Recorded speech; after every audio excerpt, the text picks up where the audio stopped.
Welcome back to Alchemical Computing, everybody. It's your host, the Computer Alchemist. And yes, it did take me about 3 months to think of that up. So if you go back and watch my older videos, you'll hear me call myself a bunch of other names and telling you that I have no idea what I want to call myself. But I finally figured it out. I'm your host, the Computer Alchemist, and I'm here to bring you another PLC programming video. Um, as a PLC programmer, former PLC programmer, anyways, I'm a DevOps engineer now, ironically. Um, I noticed that a lot of PLC developers were actually really afraid of structured text for some reason. Most PLC programmers really relied on ladder logic to get through the day, and when it came to structured text of any like significant or any relative complexity, they would just kind of throw up their hands and go, "I'm just going to go back to ladder logic." Now, go fast forwarding in today's modern age, with the advent of more complex computing, more complex processes, the days of ladder logic are probably coming to an end pretty quick. I would strongly say that to really survive in the modern day workplace as an automation engineer, a strong understanding of structured text is going to be needed to get through the day. And that's because things are becoming more complex, more sophisticated, and just in generally PLC programming is behaving much more like traditional programming, to really encapsulate all the new features that the modern IT and automation world have to offer. So it's really important to understand flow control, or as us dorks like to call it, the if statements. Generally speaking, a flow control is a very large concept that includes um, if statements, case statements, loops, and all this other cool stuff. However, what you're gonna find is if you ask one of us nerds what flow control actually means, in general, everyday conversation, we're probably just gonna tell you, hey, that means like an if or case statement, something along those lines. So in today's video, we're going to be exploring the if statement in depth, or maybe not in depth, but we're going to be exploring the structured text version of the if statement and how it works and how you can apply it to your day-to-day life as a PLC programmer. Now, this is obviously in the following the IEC 611313 standard. If you're using a non-compliant device, the syntax may be a little bit different, but luckily the overall gist is going to be the same. So without further ado, we're going to kind of go ahead and get started. So, an if statement is a lot like a contact and coil. The general structure for an if statement is this: if something, then do something down here or in here. What that essentially is basically like this something is like pressing a or turning on a contact, and this do something in here is a lot like flipping a coil on and off in terms of ladder logic. Now, unlike ladder logic, we can kind of do some really cool things. You can do this in ladder logic too, I guess, but it's a lot more awkward in my opinion. We can do like a lot of comparisons. Now, this something is essentially what's called a logical expression. And what this essentially is value 1 being compared to value 2. So we can say value 1 equals value 2. And when you're thinking of an if statement, this essentially forms a little question. And if the question is yes, then do something. Your code block in here can go ahead and do whatever it is it has to do. Essentially, you can flip your coil on or off, or, in the case of if statements, run as much code as you need to run within this, in between this if and end if right here. So the way I usually like to teach if statements to my entry-level programming students is to phrase this as a question. And you can phrase a question with the logical expression that you're using. Now, I want you guys to go ahead and memorize these logical expressions because these are going to be popping up a lot in structured text. So you need to know what they mean and how to use them, which we're about to explore. So really important that you memorize these guys. These guys are going to be popping up quite a bit.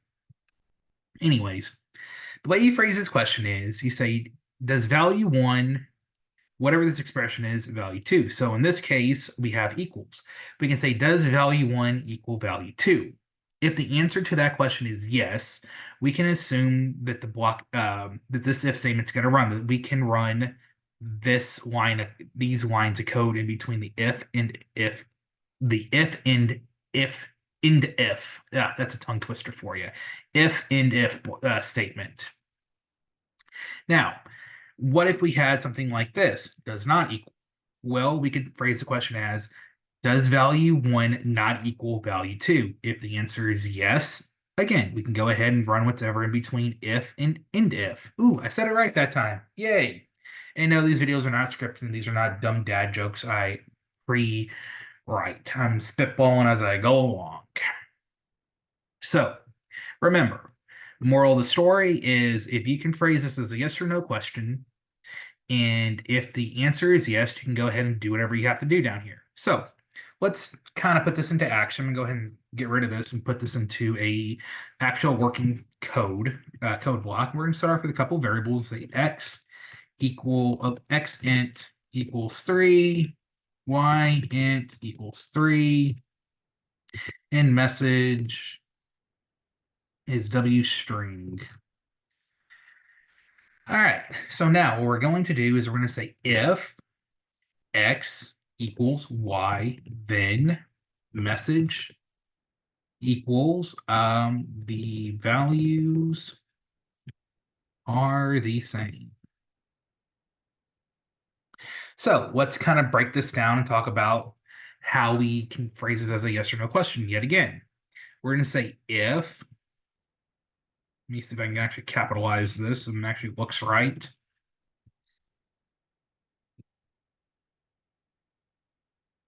Kind of OCD about formatting, so bear with me, guys. So what we can say is if x equals y, then do this.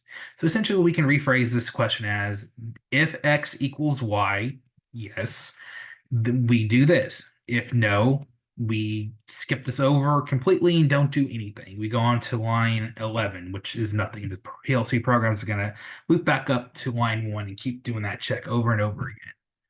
So again, our main question is for this statement to change this message to say the values are the same. It's to answer the question with a yes. If does x equal y? If the answer is yes, again, this line of code is going to fire, else it's going to be, this whole block is going to be ignored and it's going to go back to line 1. So let's go ahead and try running this. We'll log in with download. And we're going to run. And as you can see, the values are the same. Now let's go ahead and write one of these values to, let's say, 6. And we're going to go ahead and write. And now, right now, we didn't reset the value of W string. And that's why it's not changing. So let's go ahead and exit out of this. And this up here, we're going to say message equals the values are not the same. Going to run this yet again. And we got 4. We got 3 and 3. I don't know where 4 came from. I'm going to set this to 4 this time, though. And then we're going to go ahead and write the value. And as you can see, the value toggled back. Now, following the logic, when the program first, in the first iteration, it sets the message to the values are not equal. It asks this yes or no question. If the answer is yes, I have x equals y, then we're going to go ahead and change our message, and then we're going to move on to the next block of code, which in this case is just going back to line 1. Now, if in this case the question evaluates to a no, 3 does not equal, does 3 equal 4? No. So we're just going to skip over this message and we're going to go right back to line 1, which is going to, eventually come down to line 7 and set the message value back to the values are not the same. So if we were to change this back to 3 and write it, as you can see, we are going back to the values are the same because it is essentially resetting this message value because this question is evaluates to a yes answer. 3 does equal 3. Long-winded explanation, I know, but hopefully that makes sense. So, what about the not equals sign? That one's a little bit tricky, and a lot of my first year students have a little bit of a problem with that. So let's kind of go ahead and change this message to say the values are the same. And then we're going to say the values are not the same in the if block. So essentially we're swapping out the message. And we're going to swap out this logic expression right here. And we're going to go ahead and set this to 4 just so we can hopefully get this to evaluate to yes or true. So we're going to run this, log in with download. And when we run the program, lo and behold, we get the values are not the same.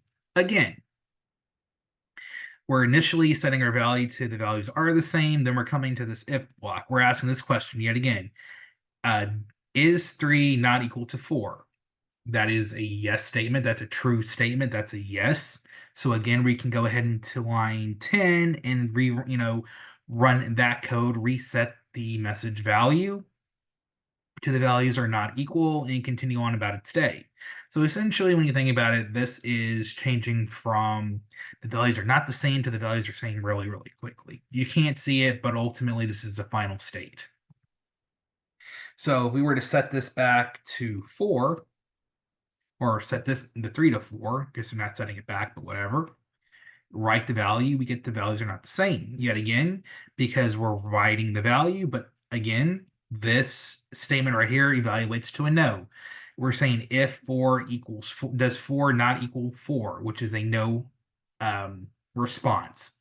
4 is 4. It's not different. They're the same number, and this is checking for not equals. They are equal.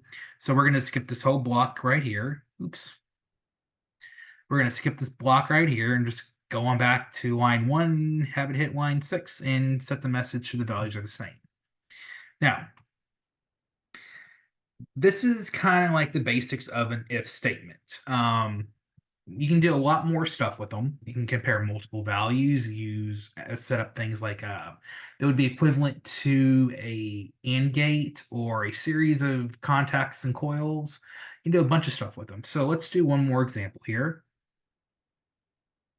And let's say we have 2 more variables. We're going to say z is int. We're going to have that equal to 5, like a type. And we're going to have h, I don't know why h, but why not? We're going to have that equal 4. Now, what we're going to do is we're going to change these back to 3 and 3, x and y into 3 and 3. And we're going to use, we're essentially going to set up a series of contacts, would be equivalent to a series of contacts here. But what we're going to say is if x is equal to y and z does not equal h, then we can change our value string. So, or message string, I should say.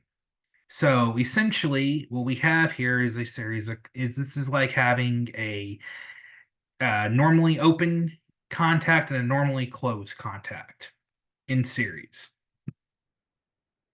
So if we were to run this, and hit play, we get the values are not the same. Essentially, we got this value in here. We set this message in the if statement. Now, for this statement to fire with this time with the and, both of these expressions that are in the parentheses have to be true. The x and y have to be equal, and the z and h cannot be equal. If we were to break either one of those expressions, for example, setting x to 4, we get the message set back to the values are the same. Essentially, what we did was when we use the and keyword, we set up a series, and both of these expressions have to be true. So you can think of that as a traditional series circuit or contacts in a series configuration. It's pretty straightforward and pretty simple.